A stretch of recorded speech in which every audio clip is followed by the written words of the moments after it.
Hey, what a day. This show, I'll start off, I'll get straight into it.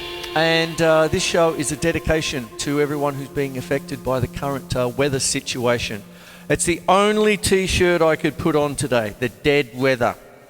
Bloody hell. Okay, I've got a few dedications to do today, and I'll get stuck straight into it. I woke up this morning.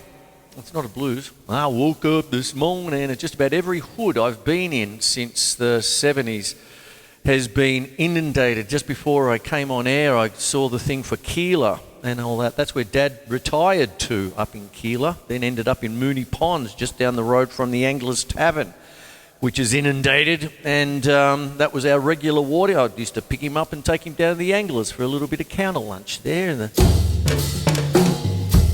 So I've got stories for everywhere today, and what I'm going to do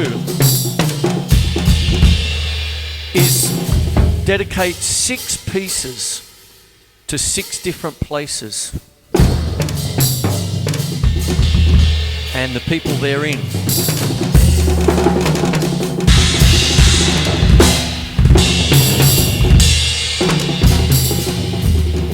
Back in the late 70s, my first teaching job as a bit of an apprentice to Harold H was at the Footscray Community Arts Centre in Footscray, right on the banks of the Maribyrnong River. I'd like to send a shout out to Dave Newington, who lives right next door. Great keyboard player. And with the Footscray Community Arts Centre, I was involved with a lot of lots of jazz, lots of out there stuff. And one of the artists in residence in 1980 into 81 was a chap by the name of Ron Nagorka. And he did many different things with his little group that I was a part of. Played a lot of really out there gigs, all courtesy of the council and the Footscray Community Arts Centre. And I learned a lot from that man.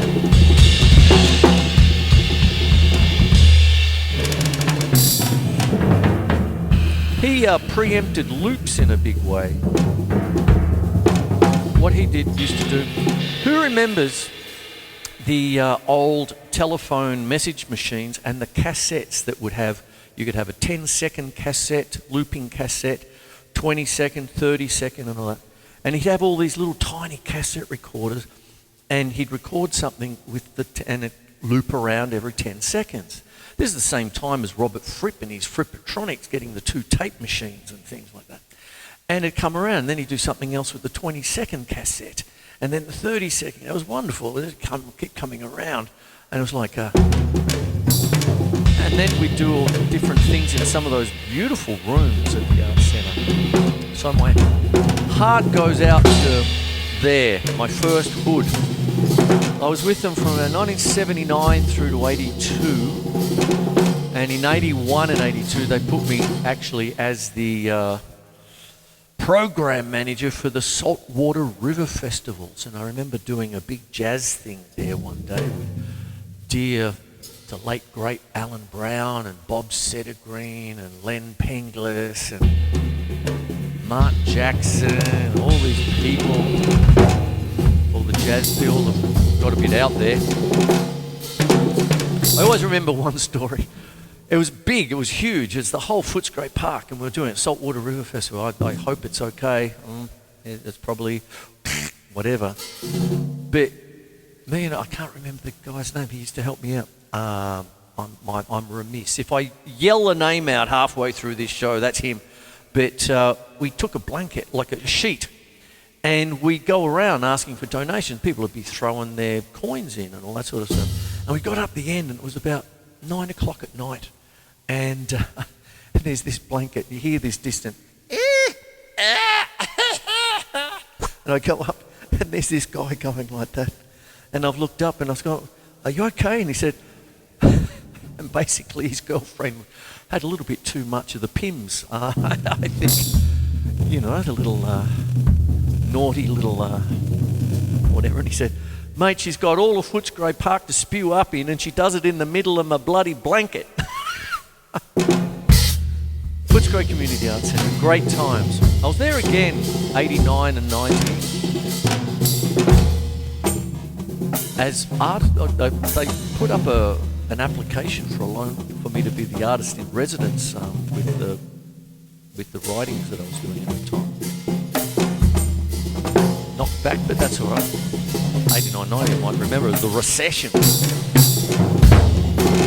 Now down the road, my heart sank a little bit with looking at the pictures of the Anglers Tavern. Now that was a watering hole, not only for me and Dad, because Dad just lived up the road, but also the City of Essendon Brass Band, and also the Army Boys that I spent a few years working with in the 80s before I went full-time here.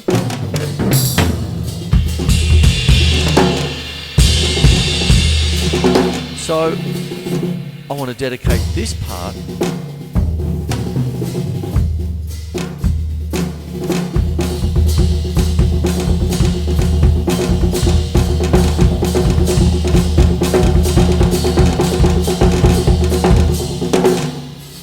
to those dear people there, not only Dad, but they're all the lads at the City of Essendon band. Had a mate called Parksy. He'd be sitting there looking for his bets. He had his bets on. He'd be there at the Anglers. And there it is. There it was, underwater this morning from the first picture. I went, bloody hell, that's a bit close to home. And not far away from it was, or is, the Moonee Ponds RSL, where the boys in the City of Essendon Band and myself, I remember when I talk about my days with the brass band, and Remembrance Day in particular, and dear old Ron Ruth would say, just press roll. I always remember my wrists falling off not far from the Anglers Tavern at the RSL club just down the road from it. And I drive past it all the time just to get to the old Billy Hyde's in Flemington. And there for a while, taking lessons from old H at Miltan Street in the 70s. So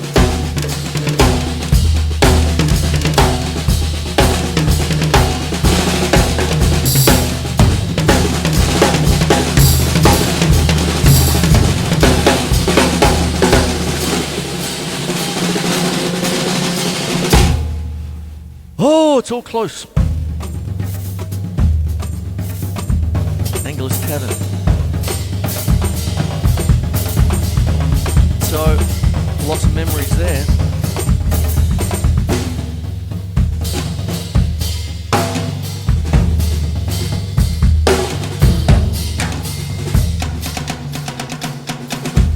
Now the reason I got all these weird patches, this is my European folk kit patch, but this is a little bit of a homage to some of the things we did at the Community Arts Centre.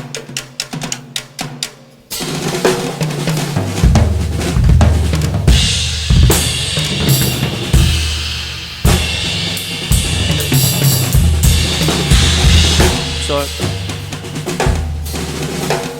there it is there. Now, one of the other things that I saw today, now of course this is a dedication to everybody, but it's got to be personal today. Now because I was talking about the dear City of Essendon band,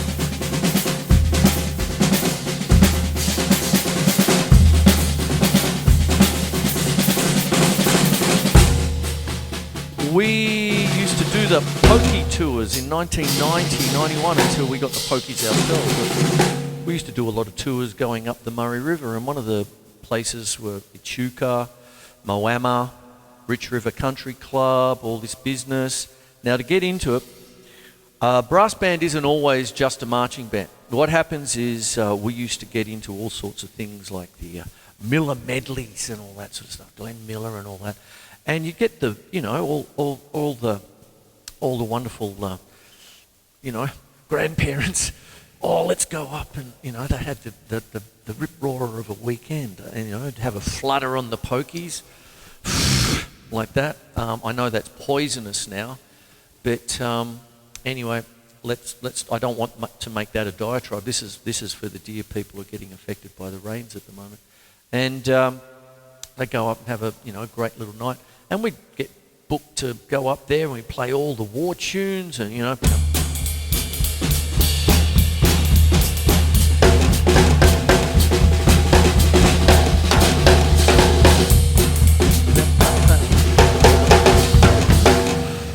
That sort of stuff. Oh, it was wonderful. And one of the things that happened when we're doing that, I would also pack away my guitar and amp, and I'll tell you for why. What goes on is that when we used to go up and do the tours, and you know, like we're looking at Echuca, we're looking at those areas now being evacuated, and all that. And it just sort of, the memories, you know, even doing lots of examinations back in the day, up in that area, Bendigo into Echuca, off to Albury, Wodonga, up to Sydney, driving back, that whole area, doing all the examination syllabus that I wrote back in the 90s, and the books. And what would happen is that getting back into the brass band as a big band, what we do is break off. All the lads would go off and have a break, and about 5 of us would hang back, and I'd pull out the guitar, and we'd turn into a kind of a little mini quintet thing, and old mates like Peter Morrissey and all that sort of stuff from the days, you know, they'd play jazzy tunes, you know, and there were a couple of things that happened with that. I had a couple of books. I had the Beatles busker book, but I also had the B flat book. So I'd play thing, and the lads would share the B flat Beatles busker book. For those who don't know, a cornet, which is a bit of a squashed trumpet. Don't ever call it a trumpet in a brass band. But B flat, transposing B flat, and there, along with the euphoniums and etc. Okay, B flat instruments. Most people know that a tenor saxophone is in B flat. There you go.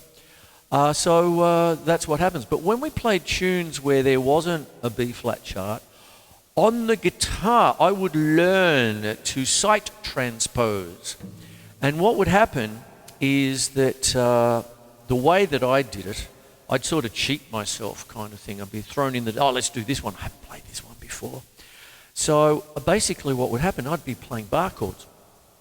So this has suddenly turned into a guitar lesson behind a drum kit. But what would happen is that you'd play C, and B flat is 2 semitones lower. Okay, now in a guitar kind of speak, if you're going to play a root 6 bar chord, C is on the 8th fret, B flat is on the 6th. So what I'd do was I would not look at my hand. I'd plant myself on B flat and cheat myself into thinking it was C. And I'd be going, and every time I looked at my hand, I went, oh! I'd go back to concert. So I go, oh no. And like that, I'd try and get out of it, you know, you've got to make a mistake, make it loud. Art Blakey. That's his quote. And sight transposing, that's what you do. Give it a shot. See how you go. One of the things that happens sometimes when you're dealing with this kind of biz is that sometimes you're going to be playing a song, and let's say you're playing something in A, and all of a sudden the singer can't make it, so he sends his sister, who's just as good, however she has a higher voice or something or whatever, And next thing you know, you've got to, I do it in this thing. Now, you can either get the capos out or you site transpose, you see. And so when you're looking at stuff, this is where you start to get things like the Nashville chord system, where it's a number system, right? And then what happens, and of course it's the Nashville chord system, so of course it was developed in Nashville, but we use it in all sorts of things for musical formulas. It's been around long before that, but it was popularised in Nashville when you had the session guys coming in and going, oh, what do we do here? And says, oh, well, this singer's doing that song in B flat. This singer's doing it in, you know, in C or D or whatever, because the different voice. There's a song, You Don't Have to Say You Love Me Just Because You Can, by Dusty Springfield. And one of the versions she does, it's in C, okay? And it's a turnaround. So Nashville chords, it'll be a 1, 6 minor, 4, and a fifth or dominant seventh in the chorus. Now, Dusty Springfield, beautiful lady, incredible singer, great life, and they even did a musical based on her life. She did it in C. But Tom Jones's version is in G. But Elvis, thank you very much, because he has that beautiful baritone voice, did it in F. Now, if you just had, oh, this is the chord, that's the chord, you'd be in a lot of trouble. But if you just did a 1, 6, 4, 5, it's a 1, 6, 4, 5, but we're doing it in F, boys. Know your stuff, bang, you've got a song in minutes flat rather than, can you tab it out? Know your craft. So that's that with the Echuca. There's one story I want to tell. Now, see, I'm into doing the tributes.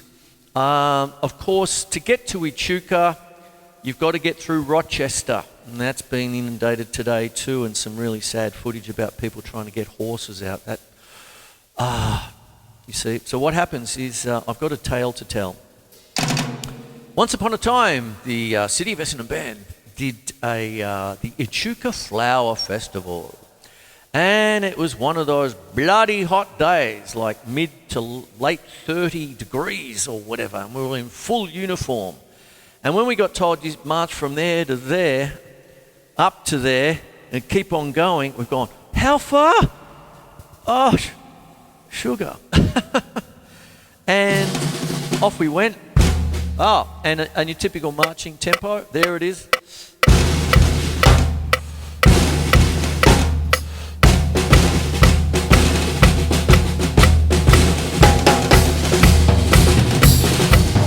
March to this.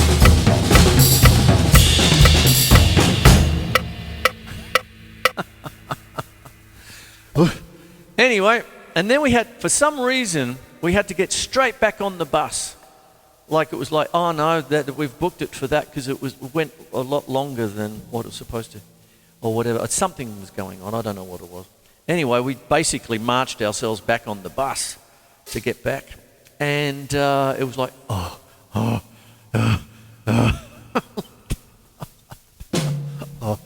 this bloody snare drum. My marching snare weighed so much, but by the end it was weighing that much. It's like, bloody hell. And of course we were driving back and had to drive through Rochester, and who knows the Rochester Pub? It's beautiful. It's from the gold rush days. Anyway, I can safely say that it was the biggest shout I've ever been in. When you get 27 bandies just going, pull over there, past the Rochester Pub. And it was a late, sleepy Saturday afternoon, hot as blazes, and we walked in and there was just a couple of blokes playing pool, and basically they got inundated with 27 thirsty bandies from the City of Essendon band. And, who was it? Was it one of the Ruths came in? 27 pots, thanks, mate. Bang.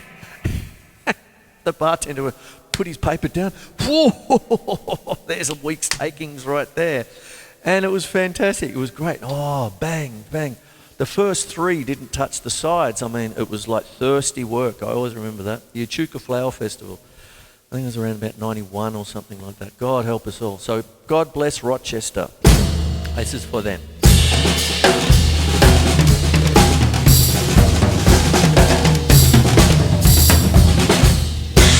Now, a lot more closer to home is Werribee. I say that with love, given it's just down the road. So many of my students come from Werribee and the surrounds. Point Book, hoppers, mate, hoppers.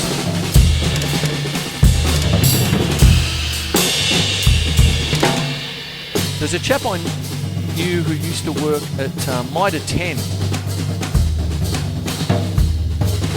at Hoppers Crossing, just down the road or up the road from Werribee.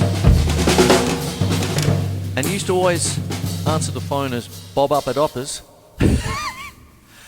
And I got told the story one day, and a lady came in, said, I'm just here to pick up the stuff. Who are you talking to? I was the Greek guy. The Greek guy? We don't have any Greek guys here. No, there's no one of Greek descent working. Oh, his name was Bob somebody. Bob up at Hoppers. I'll have garlic with that, mate. So that's to Werribee. My last student last night, Michael. Hope you're doing okay. But we were having an online guitar lesson last night because of the inclement weather. And he, while we were talking about things like the Nashville chord system and stuff like that, got him to take a screenshot of certain things, an online thing, and he just quietly said, oh yeah, our backyard's flooded. And there you go. And Watton Street evacuation, that's just there. So that's what goes on. I live near Skeleton Creek. I took the pooch for a walk this morning at Skeleton River.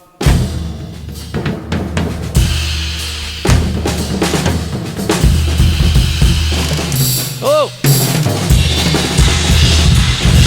Now I'll quieten it down a little bit now. I'll take this out. And what it is now is...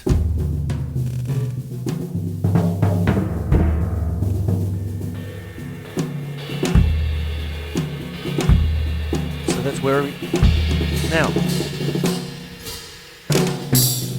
I'd like to send a cheerio to the Von Rock family in Latrobe. I hope you're okay, mate. Good mate down in Tassie. Beautiful Kate Von Rock. And for those who don't know, she is a wonderful artist who my bass drum artwork is a Kate Von Rock special, exclusive. And I got that from an absolutely wonderful artist. So bless that wonderful family. And my other mate, who a lot of people here in Melbourne might know, is Paul Barter of Barter Drums, who lives in the same area. I actually introduced both Brad and Paul together. I hope they're good mates. Local, Latrobe, Devonport, all getting evacuated as we speak, so this is for them.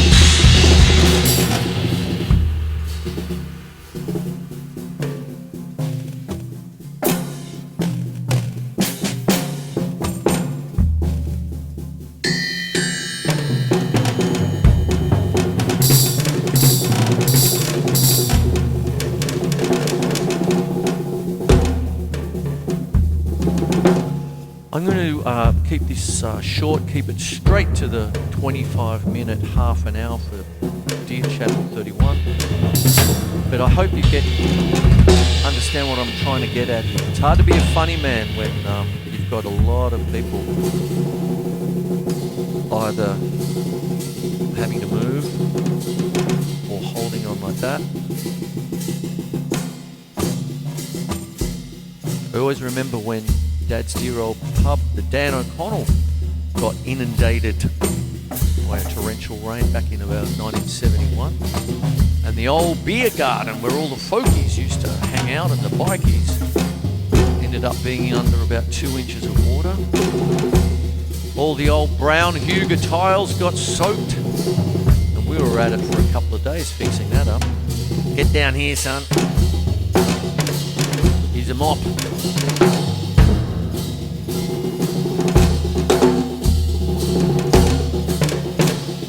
And when I used to live in Yarraville, who remembers the floods there in about early 90s?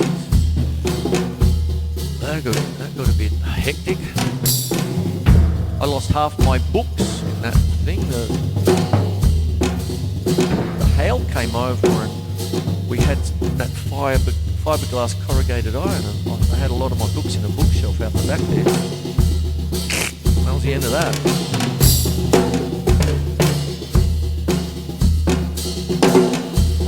So this episode is dedicated to Footscray, Anglers Tavern, Echuca, Rochester, Werribee, Latrobe, Tasmania, and everybody else.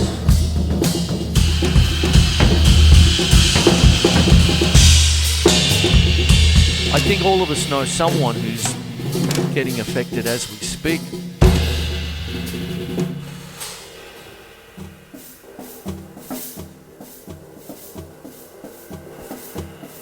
This is for them.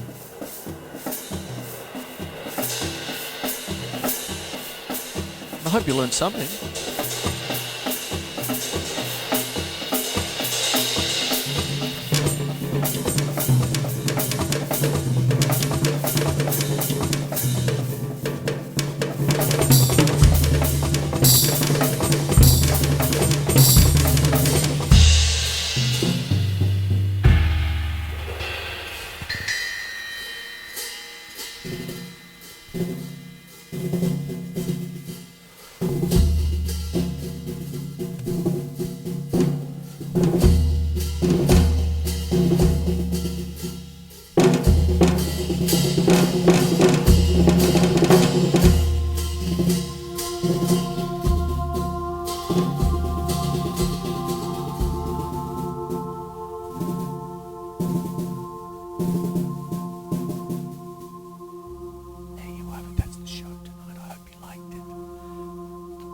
Thank you, and bless you all, hey? We'll get through this together, hey?